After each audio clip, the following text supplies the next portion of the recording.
Well, hello, everybody who's connected today. My name is Jonathan Sinton. I'm the head of the Energy Efficiency Hub Secretariat. We're coming to you from Paris, and thanks to the staff of the Berlin Energy Transition Dialogue for allowing us to have this side event here today on accelerating energy efficiency through digitalization. We'll have several speakers today, and we hope that you'll submit your questions through the Q&A function or the chat function. The Q&A function, please, and we'll get to as many of those as we can at the end. So the Energy Efficiency Hub Secretariat is hosted here at the International Energy Agency. The Energy Efficiency Hub is a platform for governments to help each other do better in deploying energy efficiency and to coordinate with other international organizations. Members collaborate mainly through task groups, including one that is dedicated to digitalization, which is today's topic. Digital tools hold tremendous potential for improving energy efficiency, for unlocking progress in many different ways, in many different sectors. But at the same time, there are risks and challenges. And so ensuring that the digitalization can deliver on its promise requires action by governments, by industry, by civil society. And so today we're going to hear about some of those challenges and issues and how they can be addressed. But first, I'd like to introduce the chair of the Energy Efficiency Hub's Steering Committee, Ulrich Venterbusch. He's Deputy Director General in the Federal Ministry for Economic Affairs and Climate Action in Germany. He's held positions in the Economic Affairs Ministry, the Federal Chancellery, as well as here at the IEA, and he's a past director of the German Energy Agency. Ulrich, the floor is yours. Yeah, many thanks, Jonathan. Good morning and good afternoon to you all. Thank you for joining us today at the Energy Efficiency Hub's online event of the Berlin Energy Transition Dialogue, Accelerating Energy Efficiency Through Digitalization. For those of you who may be new to it, the Berlin Energy Transition Dialogue is an annual gathering of energy specialists and high-level stakeholders organized by the German government. This year, the theme is From Ambition to Action, which aligns very well with the current urgency to cut fuel and electricity demand. Certainly, we would have hoped that the conditions of our meeting are different, but I can assure you in our government, as well as in many other governments these days, energy efficiency and the question to cut fuel demand down is of the utmost importance. I'm joining you in my capacity as chair of the Energy Efficiency Hub Steering Committee. I would also like to welcome you in the name of all our members. The hub began operations in the latter part of 2021. Currently, we have 16 members spanning the globe from east to west and from north to south. Together, members are accounting for approximately 60% of energy use and carbon dioxide emissions. There are many international activities concerning energy efficiency, but the hub is really unique in providing a platform for collaboration between government to government, and in principle also a platform for the collaboration of international organizations focusing on energy efficiency. The members collaborate through task groups in which those who are interested focus on a specific topic within the broad field of energy efficiency. And at today's event, you will hear more about one of these activities, that is the Digitalization Working Group. Each member of our group has unique accomplishments in energy efficiency, and each also knows that to do better, we must learn from each other. No government has to reinvent the wheel, and that is why best practice sharing is one of the key means that we work with. Recognizing the importance of collaboration, Germany, the country I represent, played an important role in setting up the hub.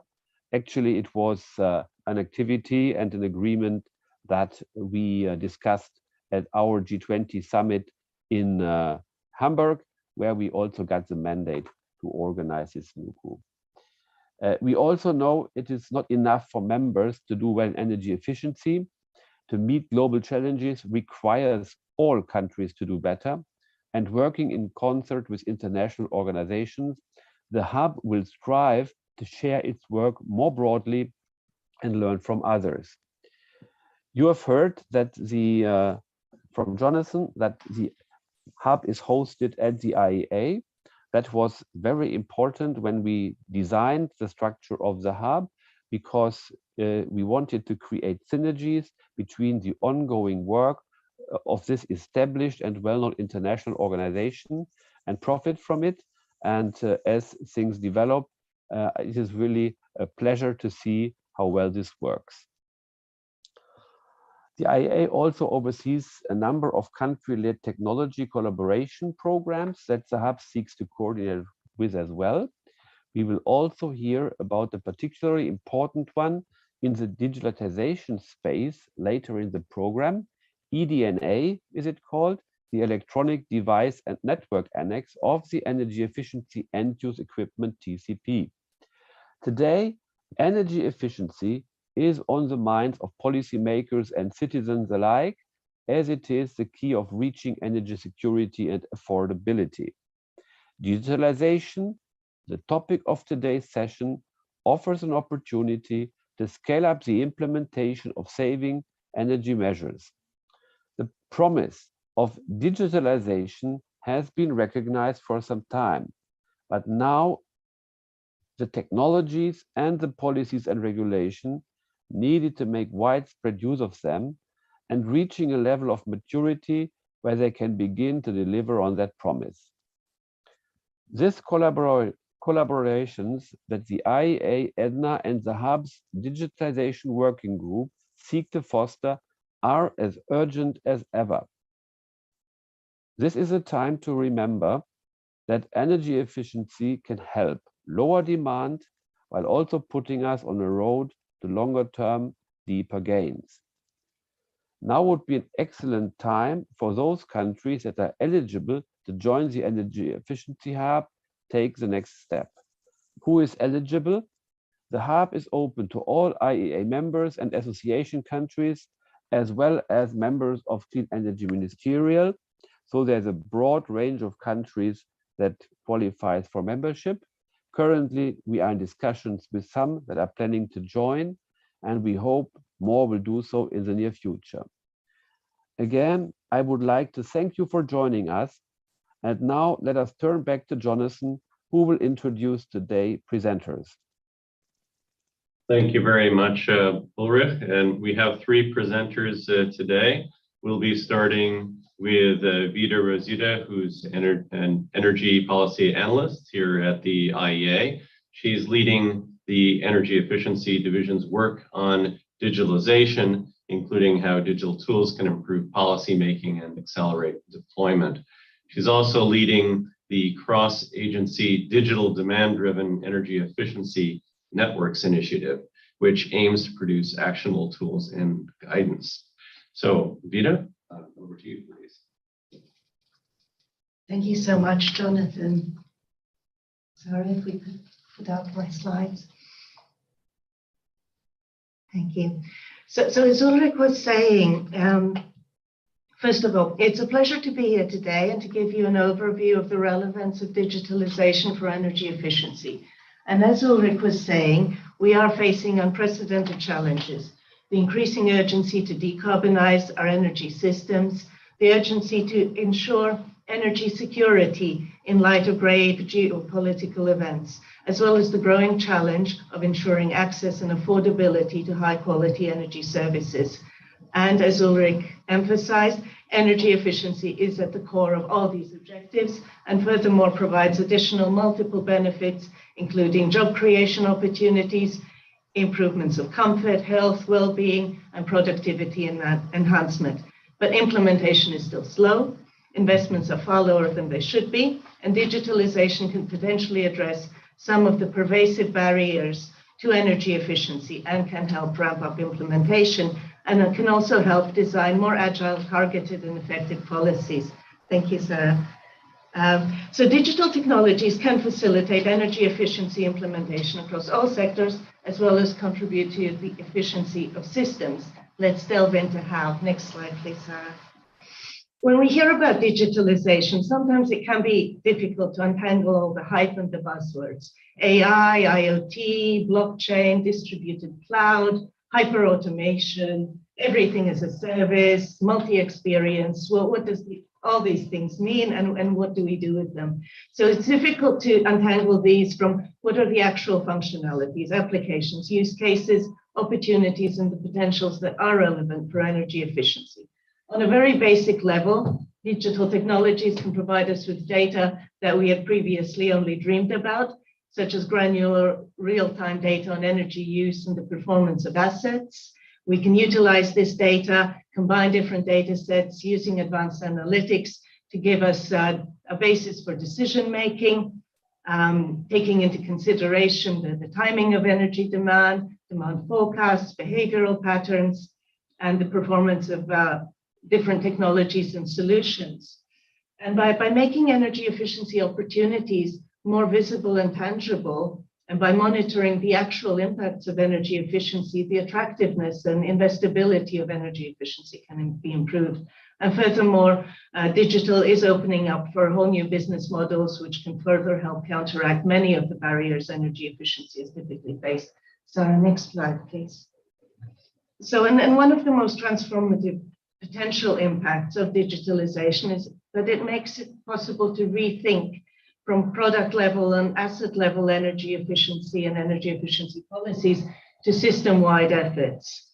There are now applications that enable new approaches towards more efficient urban planning, optimization of transport systems, more effective utilization of waste energy, to improving energy efficiency of systems as a whole, for instance, through advanced energy planning and better balancing of supply and demand. Next slide, please. So digitalization can deliver benefits to multiple stakeholders across the whole energy system. But let's move into where are we at with digitalization, Sarah? So next slide, please. So as Ulrich was mentioned, digitalization, the opportunity is still underutilized. So for the question, how much digitalization do we have and are we using it well? The answer to the first part of the question, we have a lot. The answer to the second part of the question, unfortunately, is not really. We have billions of connected devices. The number of these devices is growing at an astounding rate. Here in this graph, we can see just the number of devices that could, in theory, potentially be leveraged for energy efficiency purposes. But the implementation of digitalization is very much still in its nascent stages for promoting energy efficiency.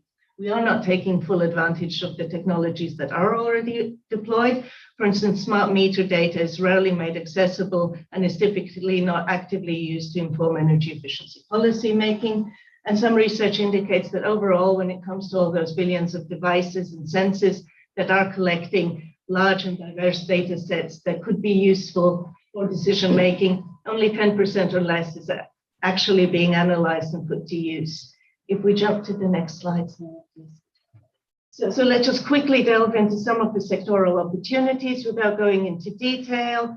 If we start with industry, digitalization is a complete game changer when it comes to energy management. Rather than sporadic audits and ad hoc measures, it's possible to, at an increasingly reasonable cost, get real-time data on equipment, on whole systems, and optimize how energy is being used, and to mesh this with other data sets to optimize the whole system. Advanced controls and automation can also improve product quality, reduce the energy use, material and water waste, and advanced fault detection and preemptive maintenance can reduce downtime and shutdowns.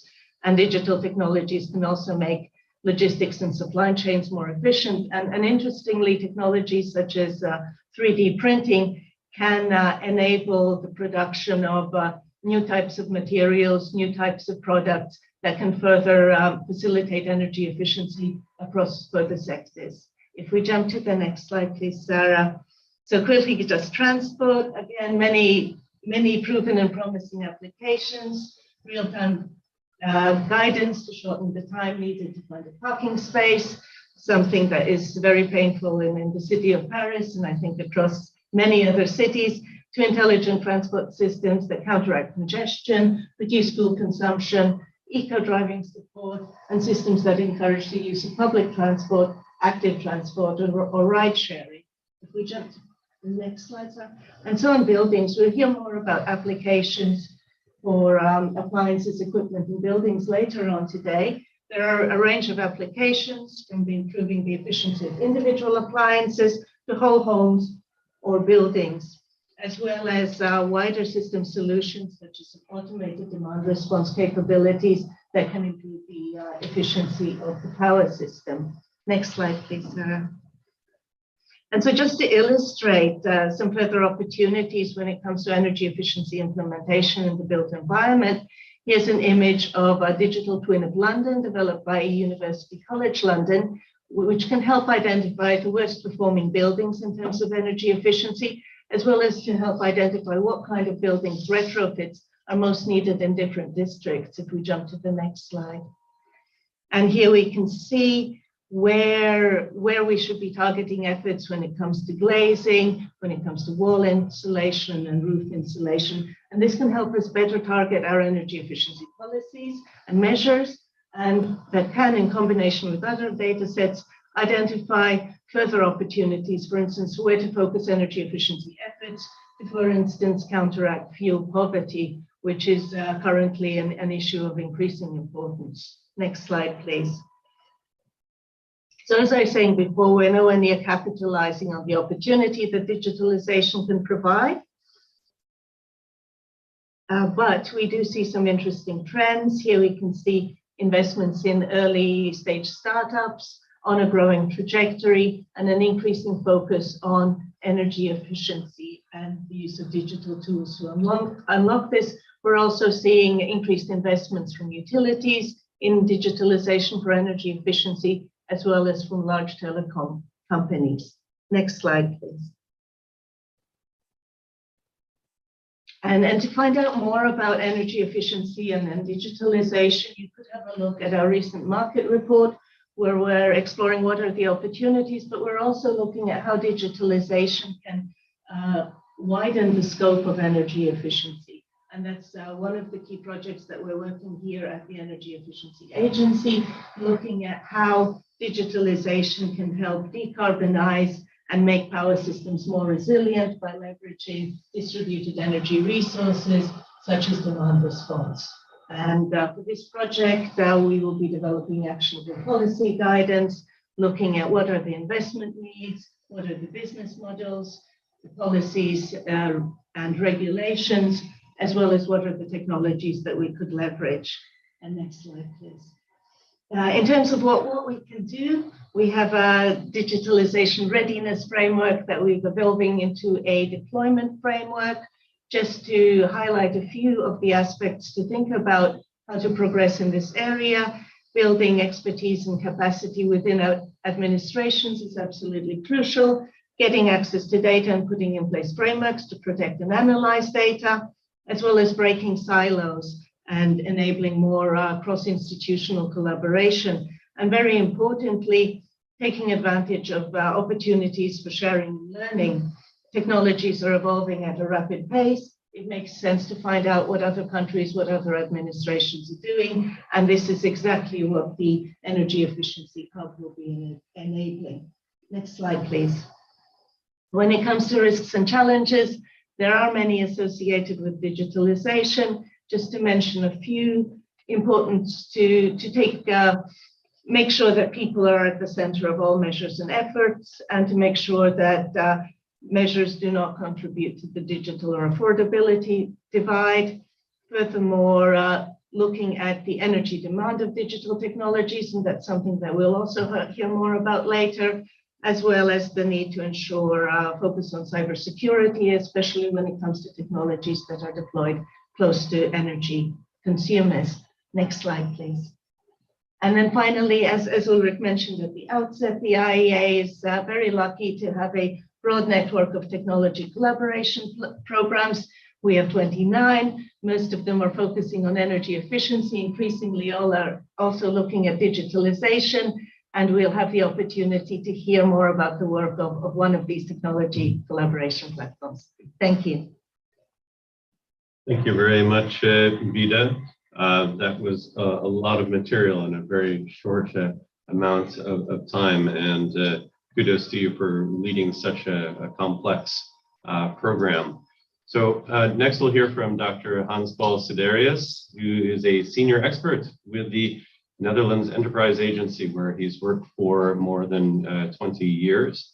He's well known in energy efficiency circles, not only in the EU, but beyond, and is the Dutch delegate to the Electronic Devices and Networks Annex of 4E, which is the Energy Efficient End Use Equipment Technology Collaboration Platform of the IEA that Ulrich referred to earlier. Hans-Paul, over to you.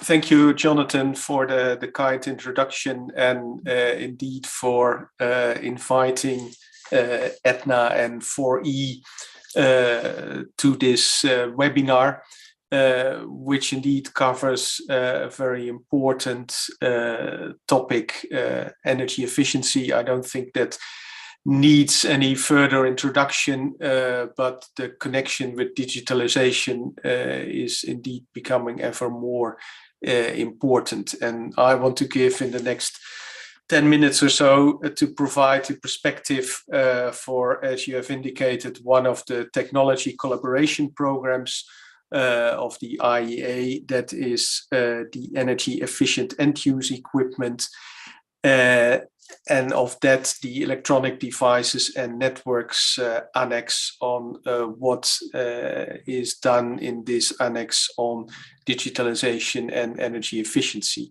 Next slide, please. As already said, the Electronic Devices and Networks Annex is an annex of the 4E TCP. There are other TCPs involved in digitalization, and 4E especially looks at efficiency from a device point of view. And you will also notice that that will also be the say the view and the scope of the EDNA annex. And in EDNA, 14 countries of the 15 that are member of 4E collaborate on sharing information, best practices, but also doing research on the efficiency of connected devices and systems, and also provide governments with specific detailed technical analysis and policy guidance. And in the one of the circles here, you can see which countries are a member from of this EDNA annex. Next slide, please. And this is what it's all about, you could say, from an EDNA perspective. 4E digitalization on one hand can enable energy savings. We saw already a number of examples. Another word for these, for the, say, the more overarching savings is intelligent efficiency, but also demand flexibility. But on the other hand, governments have realized that there are also energy costs. Classic example from already more than 10 years ago is, of course, the standby and the network standby. energy can be wasted if devices need to be on or connected 24/7. And also what is well known is upstream energy use in data networks and data centers, which means that at the location of the product itself, the energy consumed may be low, but the processing and transport of all kind of data will cause energy costs further upstream. And Aetna is looking at all of these aspects, and we have delivered more than 30 policy-related studies in these areas, and I will come to them, some of them on the next slides. Next slide, please. First, some words on intelligent efficiency. The deployment of network-connected ICT technologies can indeed facilitate efficient operation of energy-using equipment, and not also that equipment, but that equipment, for instance, in case of a building, can then, through building management, lead to energy savings. And that is a very large potential, as was already shown by Vida, and that is because intelligent efficiency typically operates at the system level, and it is known that rather than optimizing at individual devices, the optimization of systems, buildings and larger structures gives a lot of more opportunity to energy savings. So that is the concept. And the other important part, and next slide please, of where typically digitalization is used, it was already mentioned, is demand flexibility, load shedding, so avoiding peaks, load shifting, filling valleys, and on a, say, sub-second to sub-second scale modulation. And all of these services were already important in the past, but with the larger deployment of renewables in the electricity system, they have become even more important. And also here, digitalization plays a large role. Next slide, please. Now, a couple of Aetna studies to illustrate what Aetna has already looked into regarding digitalization. You will find all these studies on the Aetna website. And talking about an intelligent efficiency, that was one of the first studies where we looked into opportunities for an intelligent efficiency and realized that the potential is certainly not fully realized. And also that, as was already said by previous speakers, that active intervention policies are required. More specifically, we looked into a case study on smart homes, home energy management systems, on the complexity, privacy, and security, and all of these in say the real world out there are barriers for deployment and therefore for energy savings. And the next report, we looked into the broader picture on data centers and wide area networks.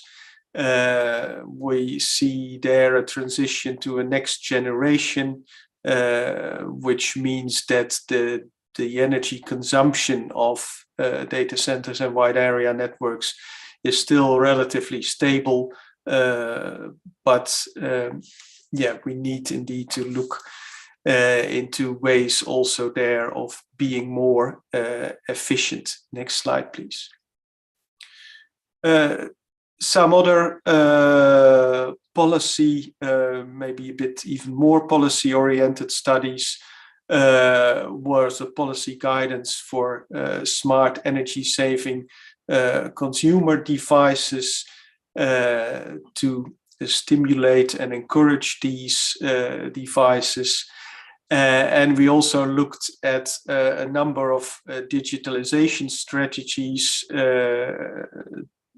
in different parts of the world, EU, Japan, and others, which were published by governments. And indeed, digitalization needs a kind of overarching strategy. It touches upon many aspects. And in this report, we provide a kind of framework for governments that do not yet have such a strategy on how to how to come to such a strategy. Then the topic of demand flexibility and consumer devices. There also we looked into how far are we in practice that consumer devices can participate in demand flexibility. And there markets, electricity markets are important, but also incentives and most of all interoperability, privacy and security. And the last aspects I think are also the COVID crisis has shown that it is possible to collect large amounts of data, but if governments cannot ensure and other organizations cannot ensure the secure storing and handling, it will get less accepted by the people to do something and useful things with that data. Next slide, please. And then we come to another suite of reports. The last three that I want to mention during this presentation. IoT, Internet of Things, can be used for indeed also energy efficiency, energy savings, but then it also needs to focus on that. And a second report was there are a lot of devices that are, say, not intelligent, that are dumb. They can remain in place in house for decades, and especially for the larger ones, it can make sense to retrofit connectivity in order to reap the benefits of intelligent efficiency. And then a study on, together with another TCP, the User-Centered Energy Systems TCP, is the role of usability in whether are we getting the best out of smart home technologies. And you could say that the conclusion of that report was that the status where smart devices, smart homes are still in is one of trial and error, different systems, interoperability problems, and it's clear that that it hinders the use of these technologies and therefore also energy savings. And the report provides a number of recommendations to improve the situation. Next slide, please. Interoperability, I mentioned it already as an important aspect of digitalization, which is quite difficult not to crack. and Aetna has a current study running on a number of issues with interoperability. To what extent does the lack of interoperability limit intelligent efficiency and demand flexibility? What causes are the causes of a lack of interoperability? And especially looking at closed proprietary device ecosystems from a certain manufacturer of a group of manufacturer. How do these limit interoperability?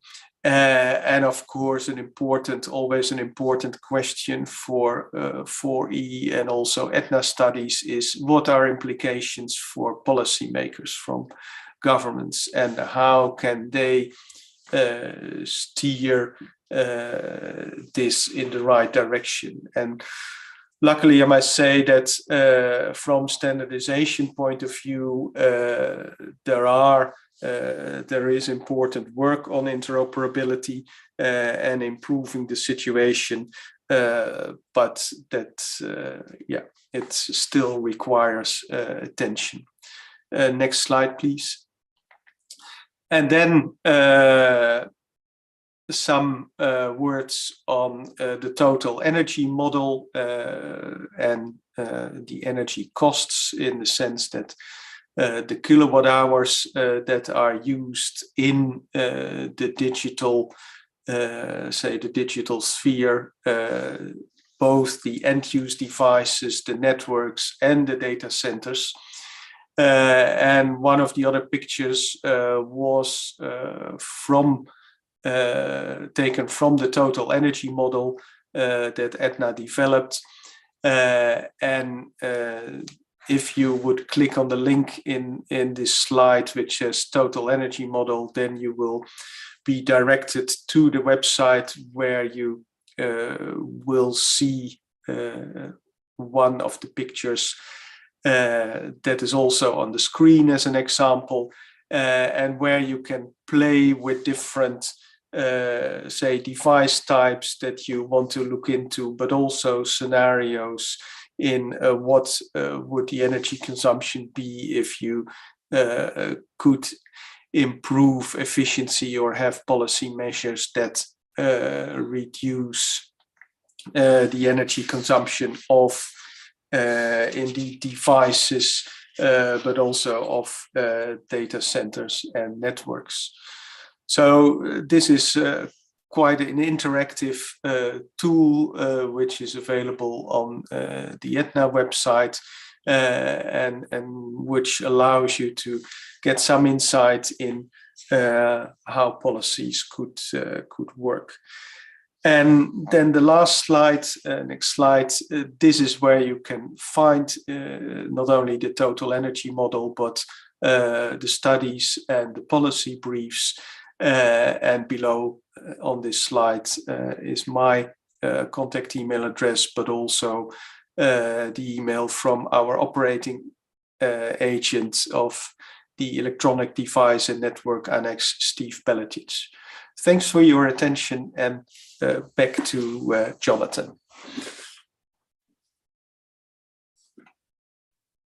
Thank you very much, Hans Paul. So rather unsurprisingly, when we magnify just one of the areas that Vida mentioned, another universe of issues crops up. So this is indeed multifaceted area, but the Energy Efficiency Hub is will be addressing some of them through its digitalization working group, which Christina Klimovich, who's my colleague here at the Energy Efficiency Hub, will address.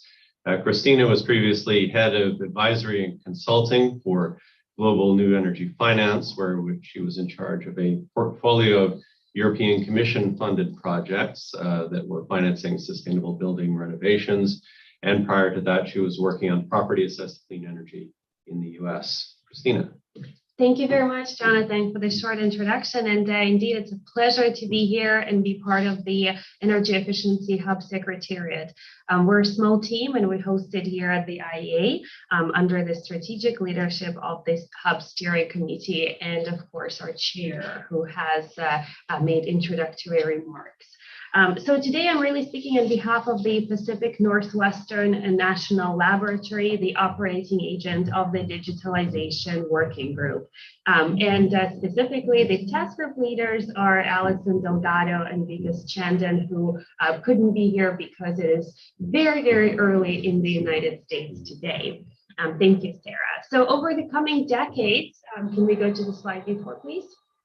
So over the coming decades, the adoption of digital technologies is really poised to accelerate, and digitalization can make energy systems more connected, intelligent, and of course, efficient. And to delve into this relevant topic, the Hub established Digitalization Working Group in 2021 under the leadership of the United States. The task group will really serve as a platform for members to coordinate, learn from each other's activities, and to also work jointly to understand what are the key gaps and priority areas to develop guidance for the future. So what really differentiates this task group from other activities on the topic? Well, first of all, it's really a government-to-government collaboration that draws on existing work of others that came before it, including the technology collaboration programs, and one of them presented by Hans Paul today, and of course the work of the IEA, as Vida spoke about earlier, including the Sweden project as well. The task group has several members, and it's being coordinated by the Pacific Northwest National Lab on behalf of the United States. So this is really a unique opportunity for government to come together, to learn from each other, and to tackle existing barriers. I should mention that other country members are very welcome to join. So as already highlighted by speakers before me, digitalization is changing the energy landscape. If the pre-digital energy systems are characterized by unidirectional flows and distinct roles, digital technologies really are enabling multi-directional flows and more distributed generation and better grid integration.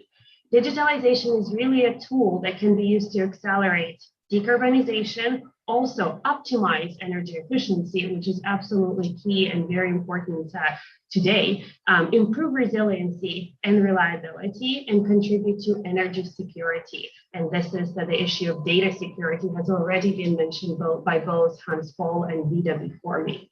And of course, minimizing operational costs is also one of the key elements here as well. It's inherently cross-sectional and cross-sectoral, and it has application in both transport, industry, and buildings, which is currently the focus of the task group. And next slide, please. Thank you. The Digitalization Working Group is a multi-year undertaking, and it will be focusing on these three main sectors. Starting with buildings, where the use of energy management systems, smart controls, connected appliances can not only improve occupants' comfort, but also save energy. When it comes to industry, energy use optimization is as relevant as ever. And in transport sector, digitalization can help improve fuel efficiency and enable autonomous driving. The first year's work of the Digitalization Working Group will inform the later focus of the group. So this is the right time to get involved and shape the direction of the task group for the coming years. So as I mentioned, this year, the focus is really on buildings. Buildings consume 40% of energy and are responsible for 30% of greenhouse gas emissions globally. Digitalization really presents an opportunity for significant energy savings in both residential and commercial spaces. Implementing smart technologies, smart meters, automation, enabling demand response are key actions. We also need to consult the emerging field of artificial intelligence and predictive modeling as well. But this field is also not without challenges. As mentioned by both Vida and Hans Paul, there are quite a few challenges in front of us, and the initial work of the Digitalization Working Group specifically revealed 5 policy barriers to implementation of digitalization. First of all, deployment of digital technologies requires massive data collection. Consumers are worried about how this data will be used, where the data is stored, and who can have access to it. Then moving to cybersecurity, building managers and homeowners really rely on internet connections and computer networks. And as they do, cyber risks do increase. And really reducing those risks requires time and sometimes quite massive capital investments as well. Software products and devices use communication protocols to communicate with each other. So there are many manufacturers and product types. And Hans-Paul mentioned to us earlier that the issues of interoperability are really tackled by 4E at the moment. Data accessibility can inform consumers of their energy use and drive them to adjust behaviors, leading to more energy savings. So access to data can also help policymakers essentially make better policy. And lastly, the question is often raised about the energy usage of various devices themselves. So this is also an important issue to consider. And Digitalization Working Group in the coming years will be tackling some of these barriers. Next slide. And turning back to the actual work plan of the Digitalization Working Group and its immediate steps, and it would include finalizing a study of the state of the art of digitalization and barriers to its widespread deployment. Then members will develop a strategic roadmap focusing on both technological approaches, but also policy and regulatory approaches. Subsequently, they will identify the scope of future opportunities and develop a research portfolio and later on the implementation roadmap. Digitalization Working Group is a member-driven, thus policymakers from a number of members participating in the working group will set out priorities for the future work. And again, I'll highlight that this is the right time for member countries to get involved in the Digitalization Working Group. And lastly, I'd like to encourage you to visit the Energy Efficiency Hub website at energyefficiencyhub.org. Don't hesitate to reach out to us as well. And in the near future, there will be dedicated pages set up to tell the story of digitalization and several other task groups of the Hub. Thank you so much for this opportunity. And over to you, Jonathan. Christina, thanks very much. So the Digitalization Working Group is in the very beginning stages of its work, and we've heard about the work of the IEA, of EDNA as well. How is the Digitalization Working Group going to coordinate with these ongoing activities and with others? Thank you, Jonathan. So Digitalization Working Group is led by Pacific Northwest National Lab on behalf of the United States, but it really is a collaborative effort that includes both members of the Hub, so these are governments who are directly involved in the work of the task group, but it also involves quite an intense coordination effort with the other existing platforms and organizations, including the IEA. And we as Secretariat, of course, will play a small role in this, facilitating connections to our colleagues here at the IEA. Great, thanks. Vida, I'd like to return to you. You mentioned a variety of areas where digitalization is important, but do you have a sense from the work that the IEA has done about which sectors or applications that have the greatest potential for energy savings, or where it's most urgent to act? Is there a list of priorities that you have? Well, as both I and Hans-Paul were saying, one of the most exciting things about digitalization is that it enables system-level approaches, which really radically changes the role that energy efficiency can play and the scope of energy efficiency, as well as opens up for whole new potentials. So in terms of priority areas, I definitely point us all in the direction of systems opportunities, and the recent IEA analysis shows that in order to reach net zero trajectory, there will be a need for increasing levels of flexibility from all sources, and especially from batteries and from demand response. So growing from very marginal to making up almost half of the flexibility resources going forward over just a few decades. And these are resources that we absolutely cannot tap without the utilization of digitalization. So the efficiency of the power system as a whole, and how digitalization can support this. Okay, so in attacking this and achieving these system or taking advantage of these system level opportunities, what are examples of some actions that the governments could take? So as of today, most of the appliances that are being installed in buildings are not digitally enabled. They cannot be leveraged for demand response. So governments would either need to come up with these standards and the mandates to ensure that relevant appliances are grid enabled, or to look into what are the opportunities for retrofits of existing appliances. As one of the steps, also Hans Paul mentioned standardization, interoperability. Right. So Hans Paul, then over to you. In terms of interoperability, what steps need to be taken? Are there things that countries can do on their own, or are these steps only things that can be taken in concert among countries? I think there are two points here, and Vida said already that yes, governments can say mandate products to be grid enabled, to say to be ready for demand response.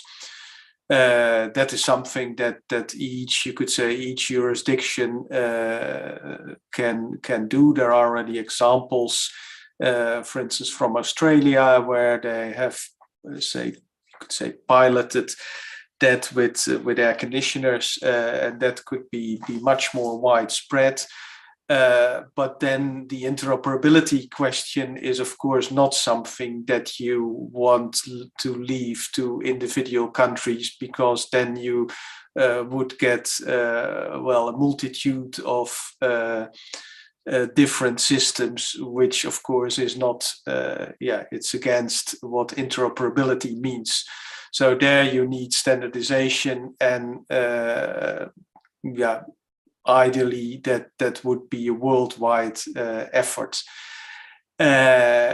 Of course, there also, and it was mentioned in one of the slides, I think the digitalization working group, also for you could say these are very much government focused, because indeed governments can issue the policies and the regulations to drive these things, but we all know that that also needs the involvement of other stakeholders. And actually in standardization and making progress on standardization, it's very important that that industry, NGOs, and others are involved. And as I said, I see that in the last years that steps are taken on, for instance, on a European level, and they should also be coordinated regarding standardization on a worldwide level.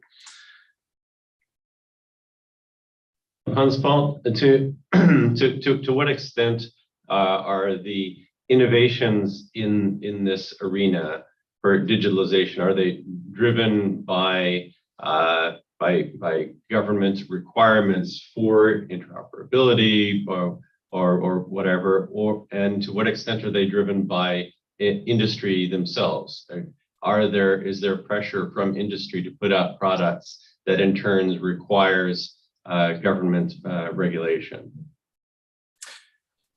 Yes, I think that is the case. If you look a couple of years, say maybe 5-10 years back, then each large manufacturer was very busy with their own ecosystem, maybe in an attempt to establish that as a kind of de facto standard. I don't think that has been very successful, certainly not regarding demand flexibility. So at the moment, you indeed see that manufacturers are pushing towards more, say, collaboration, working together on standards, but also then requiring from governments to set the right stimuli, and that can be regulation, can also be integration in some of the subsidies to use these type of instruments.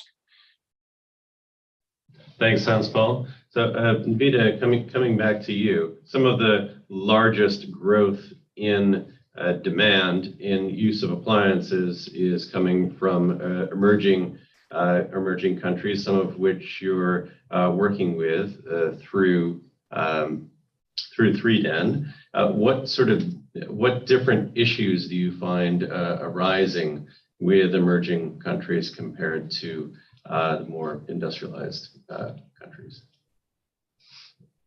Thanks, Jonathan. That's a very good question. So what we're seeing is, because as Jonathan mentioned, the Digital Demand-Driven Electricity Networks project is focusing on emerging economies and how digitalization could be utilized in these countries. So what we're seeing when we look at smarter power systems and digital technologies, most of the experience to date is from more mature and emerged economies.